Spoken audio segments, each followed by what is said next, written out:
तो आप सभी को नमस्ते प्रणाम। मैं आपका अपना ठाकुर प्रखर सिंह और रात के 10 बज चुके हैं और कहानी का जो सिलसिला है बदस्तूर जारी है। 15 जून साल 2024, यानी अगर आप कायदे से जोड़ें तो आधे महीने ही होंगे।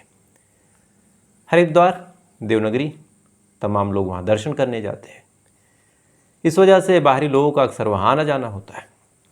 तो अगर ऐसी जगहों पे कोई केस हो जाए तो फिर उस केस के तार कहाँ से शुरू होंगे और कहाँ जुड़ेंगे, ये पता करना पुलिस वालों के लिए थोड़ा सा मुश्किल होता है, क्योंकि अब वहाँ पे दूर दूर के देश विदेश के लोग आते हैं, टूरिस्ट प्लेस भी है, तो इस वजह से और दिक्कत होती है।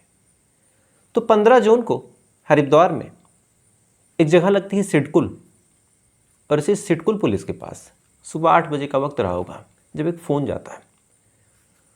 फ़ोन करने वाला शख्स बताता है कि साहब एक कमरा है और उस कमरे से बदबू बहुत तेज आ रही है। अब ये चीज़ जब पुलिस वालों ने सुनी, उन्हें भी थोड़ा डाउट हुआ कि भाई कमरा बंद है और अंदर से बदबू, तो कहीं कोई लाश वाश तो नहीं। पुलिस वाले आते हैं, आने के बाद आसपास के लोगों की मदद से उस कमरे के दरवाजे को तोड़ते हैं। तोड़ने के बाद जैसे ही अंदर दाखिल होते हैं उतनी ही स्पीड से आसपास के लोग भी जाते हैं और उतनी ही स्पीड से बाहर आ जाते हैं, क्योंकि अंदर एक सड़ी गली लाश पड़ी थी। लाश की हालत ऐसी कि मानो देखो तो कई दिनों तक नींद ना आए। अब ये चीज़ जैसे पुलिस वाले देखते हैं, देखने के बाद अब पहला सवाल तो यही कि आखिर भाई ये है कौन और क्या इसकी पहचान का यहाँ कोई है, और दूसरा सवाल कि आखिर ये मरा कैसे। इत्तेफाक से इन दोनों सवालों के जवाब ना तो पुलिस वालों के पास थे, ना ही आसपास के लोगों के पास थे। पुलिस वाले अब जांच पड़ताल करना शुरू करते हैं, लेकिन अब एक सवाल और भी था यहाँ पे, क्योंकि लाश की हालत देख के कुछ बताया ही नहीं जा सकता था कि ये नेचुरल डेथ है, बीमारी की वजह से हुई है, या फिर कुछ और किया गया है। क्योंकि एक लाश भी थी, बॉडी पे कहीं कोई चोट के निशान नहीं, कहीं कुछ खून वून भी नहीं, बॉडी पुरानी थी, तो ये भी नहीं पता था कि आखिर इसकी ऐसी हालत हुई किस चीज़ से। तो सवाल कई, जवाब कोई नहीं। बहरहाल पुलिस वालों ने सोचा कि चलो इस कहानी को कड़ी दर कड़ी सुलझाते हैं।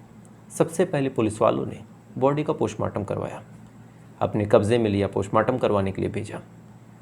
और जब पोस्टमार्टम करवाया और उसकी जब रिपोर्ट आई तो रिपोर्ट में कहा गया कि इस शख्स को किसी ने जहर दिया है और इसकी उम्र 40 साल रही होगी। इसके अलावा ना इसका कोई सुराग, ना कोई सबूत, ना ही कोई और चीज़। यानी अब पुलिस के पास एक गुत्थी थी। और एक और हैरान करने वाली चीज़ थी कि इस शख्स को जहर दिया गया। अब यहाँ दो सवाल थे कि जहर खुद खाया या फिर किसी ने दिया, और ये है कौन, ये तीसरा सवाल। अब पुलिस वालों ने पड़ताल करना शुरू किया, लेकिन आखिर जांच पड़ताल करें कैसे। जिस कमरे से लाश मिली थी उसके मालिक से पूछा कि भाई ये कौन है। उसने कहा कि साहब ये कुछ साल पहले यहाँ आया था, तब से यहीं पे रह रहा, और जब आया था तब हम लोगों ने पूछा था तो इसने बताया था कि बरेली का हूँ, और लगभग 8-9 साल से यहीं रह रहा। तो फिर कहाँ है, क्या कर रहा, कुछ ज़्यादा जानकारी नहीं। पुलिस वालों ने पूछा कि क्या अकेले रहता था। इस पे आसपास के लोगों ने कहा कि नहीं, अकेले नहीं रहता था, इसके साथ एक महिला रहा करती थी। पुलिस वालों ने पूछा महिला कौन, तो आसपास के लोगों ने कहा कि इसकी पत्नी। तो फिर पुलिस वालों ने पूछा कि वो कहाँ है।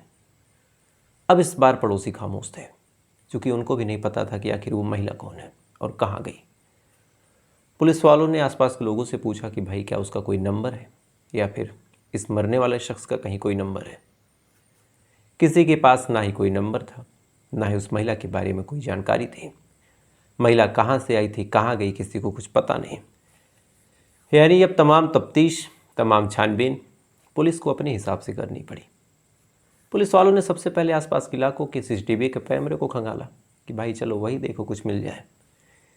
जब कैमरे को खंगाला तो 2 लोग भागते हुए दिखाई दिए। अब जब 2 लोग दिखाई दिए तो आसपास के लोगों को बुला के पूछा कि क्या इनमें से कोई वो महिला है, इस शख्स की पत्नी। तो पड़ोसियों ने फिर आइडेंटिफाई किया और कहा कि ये जो महिला भाग रही है ये तो इस मरने वाले शख्स की पत्नी है, लेकिन ये दूसरा कौन है ये नहीं पता। अब ये दूसरा कौन है ये भी एक सवाल उठा। पुलिस वालों ने और पड़ताल करी, रेलवे स्टेशन से लेके बस अड्डे से लेके अलग अलग जगहों पे, taxi stand, local shopping malls और भी अलग अलग जगह। इस उम्मीद में कि शायद कोई जानकारी मिल जाए, कोई क्लू मिल जाए। लेकिन पुलिस की बदकिस्मती देखिए कि चंद मिनटों के लिए उस कैमरे में ये दोनों कैद तो हुए थे, लेकिन उसके बाद से कहीं कोई सबूत नहीं मिला। अब पुलिस वाले फिर परेशान। लगभग 15 दिन गुजर गए। 15 दिनों तक लगातार पुलिस वाले कैमरे खंगालते रहे, लगातार पड़ोसियों से तफ्तीश करते रहे, मकान मालिक से पूछताछ करी, लेकिन ना ही कोई जवाब, ना ही किसी के पास कोई सबूत, ना ही ऐसी कोई चीज़ जिससे इस केस में थोड़ी भी बात बने। पुलिस वाले हैरान परेशान जांच पड़ताल करते रहे, वक्त गुजरता रहा। लेकिन इसी दौरान पुलिस की किस्मत फिर चमकती है। दरअसल पुलिस को एक शख्स मिलता है जो इस परिवार के बारे में थोड़ा बहुत जानता था। अब जैसे ही उस शख्स मिला, पुलिस वालों ने इस परिवार के बारे में जानकारी इकट्ठा करी। पता चला कि जो मरने वाला शख्स है उसका नाम लक्ष्मण है और वो बरेली का रहने वाला है। अब ये जानकारी जब मिली तो पुलिस वाले फिर बरेली का रुख करते हैं। बरेली जब जाते हैं, जाने के बाद परिवार वालों को बताते हैं कि आपके घर के एक सदस्य जिसका नाम लक्ष्मण है, उसकी मौत हो चुकी है। परिवार वाले जब ये खबर सुनते हैं, उनका रो रो के बुरा हाल। पुलिस वाले उनको बुलाते हैं, बुलाने के बाद बॉडी उनको सौंप देते हैं। साथ ही अब एक चीज़ और थी, पुलिस वाले पूछते हैं कि जो लक्ष्मण की पत्नी है वो भाग के घर चली गई, ऐसा क्यों? अब ये शब्द जब पुलिस वाले बोलते हैं तब परिवार वाले कहते हैं कि भाई वो तो भागना ही था, क्योंकि वो भाग के ही आई थी और भाग के ही चली गई। अब पुलिस वाले पूछते हैं कि भाग के आई का क्या मतलब? तब परिवार वालों ने बताया कि ये किसी और की पत्नी थी और अपने पति को छोड़ के यहाँ आई थी। पुलिस वालों ने पूछा किसकी? तब परिवार वाले कहते हैं कि झारखंड की ये लड़की थी। अब किसकी पत्नी थी ये ज़्यादा डिटेल में नहीं पता। अब पुलिस वाले झारखंड पुलिस से संपर्क करते हैं कि शायद वहाँ कुछ मिल जाए। उसके बाद इस महिला का नाम, जो कि परिवार वाले अब नाम हम बता देते हैं कि अंजू देवी नाम था, और कुछ डिटेल्स जो कैमरे में कैद हुई थी, ये तमाम चीज़ें झारखंड पुलिस को जब सौंपी जाती है तो फिर अंत में झारखंड पुलिस अंजू देवी का पता लगाती है। पता लगाने के बाद फिर जो हरिद्वार पुलिस है यानी सिडकुल की पुलिस उसको संपर्क करती है और कहती है कि फला जगह पे हैं, अगर आप चाहें तो गिरफ्तार कर सकते हैं। उसके बाद सिडकुल पुलिस आती है। आने के बाद झारखंड से अंजू देवी और उसके साथ एक और शख्स मधुराम को गिरफ्तार करती है। गिरफ्तार करके थाने ले जाती है। ले जाने के बाद पूछताछ करती है, और जब पूछताछ करती है तो एक ऐसी कहानी निकल के सामने आती है जिसे सुनने के बाद, जिसे जानने के बाद आप एकदम हैरान हो जाएंगे कि आखिर एक स्त्री को चाहिए क्या। और यहीं से कहानी पहुंच जाती है 10 साल पहले। दरअसल 10 साल पहले अंजू देवी की उम्र बमुश्किल 18 से 19 साल। अंजू का कोई भाई नहीं था। अब अंजू के लिए रिश्ता देखा गया। इसी दौरान एक शख्स, परिवार वालों को समझ में आ जाता है कि ये आदमी बढ़िया है, इससे शादी कर देनी चाहिए।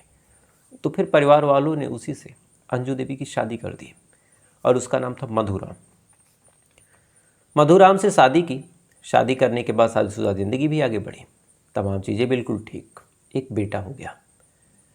अब बेटा हो गया तो कायदे से मियाँ बीवी को और नज़दीक आ जाना चाहिए था, क्योंकि शादीशुदा ज़िंदगी मुकम्मल हुई, एक औलाद घर में आती है तो माँ बाप को करीब कर देती है। लेकिन यहाँ पे ऐसा नहीं था। अब बच्चा होने के बाद अंजू देवी और मधुराम एक दूसरे से लड़ने झगड़ने लगते हैं। आए दिन अब इन दोनों के बीच लड़ाई होती, आए दिन इन दोनों के बीच कहासुनी होने लगी। झगड़े, फसाद, हाथापाई। कभी कभार मधुराम अंजू देवी को पीट वीट भी देता। इस वजह से अब दोनों के रिश्ते की जो डोर थी धीरे धीरे टूटती चली गई। अंत में कुछ दिन और गुजरते हैं और अंजू देवी अब मधुराम को छोड़ के, चूँकि इकलौती थी अंजू देवी अपने घर की, तो मधुराम भी अंजू देवी के ही घर रह के रहने लगा। तो मधुराम को छोड़ के वहाँ से भाग जाती है, अपने बेटे को भी छोड़ देती है, और भागने के बाद पहुँच जाती बरेली। अब बरेली में पहुँचती है। पहुँचने के बाद वहीं दर बदर भटकने लगी। इसी दौरान बरेली में उसकी मुलाकात होती है लक्ष्मण से। अब लक्ष्मण से मुलाकात हुई, फिर दोनों के बीच बातचीत हुई। लक्ष्मण ने पूछा कि भाई तुम कौन हो, यहाँ क्यों भटक रही हो? इस पे अंजू देवी ने अपनी पूरी कहानी बताई कि कैसे मेरे पति से मेरी अनबन हुई, फिर मैं कैसे घर छोड़ के भागी। अब ये बात लक्ष्मण को थोड़ा सा अट्रैक्ट करती है। फाइनली लक्ष्मण और अंजू देवी के बीच प्यार हो जाता है, और प्यार इस कदर कि दोनों शादी करना चाहते हैं। इसके लिए लक्ष्मण अंजू देवी को अपने साथ लेके अपने गांव जाता है। जाने के बाद जैसे ही माँ बाप को अंजू देवी के बारे में बताता है, सामने परिचय करवाता है, माँ बाप नाराज़ हो जाते हैं। अब नाराज़गी इस कदर कि उन्होंने कहा कि इस लड़की को अपने साथ तुम्हें नहीं रखना है। इधर जो लक्ष्मण था वो छोड़ने को तैयार नहीं, उसने कहा कि भाई मैं तो रखूँगा। परिवार ने कहा कि फिर तुम यहाँ नहीं रह सकते। उसके बाद अंजू देवी और लक्ष्मण निकल जाते हैं हरिद्वार और इसी सिडकुल में रह के मेहनत मजदूरी करके एक दूसरे का खर्च उठाते और अपना पेट पालते। वक्त बढ़ता चला गया, देखते देखते 9 साल गुजर गए। 9 सालों तक लक्ष्मण और अंजू एक दूसरे के साथ प्यार से रहने लगे, प्रेम पूर्वक एक दूसरे से मिलने जुलने लगे, तमाम चीज़ें मियाँ बीवी वाली। लेकिन अभी साल 2024 की बात है, 9 साल गुजर गए।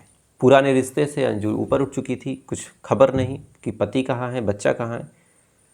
लेकिन 9 साल बाद इस कहानी में एक ट्विस्ट आता है। अक्सर जो अंजू देवी थी सत्संग सुनने जाया करती थी हरिद्वार में, चूँकि देवी देवताओं की नगरी है हरिद्वार। तो इसी सत्संग के दौरान अचानक से, अभी चंद दिन पहले की बात है, उसकी नज़र एक चेहरे पे जाके अटक जाती है।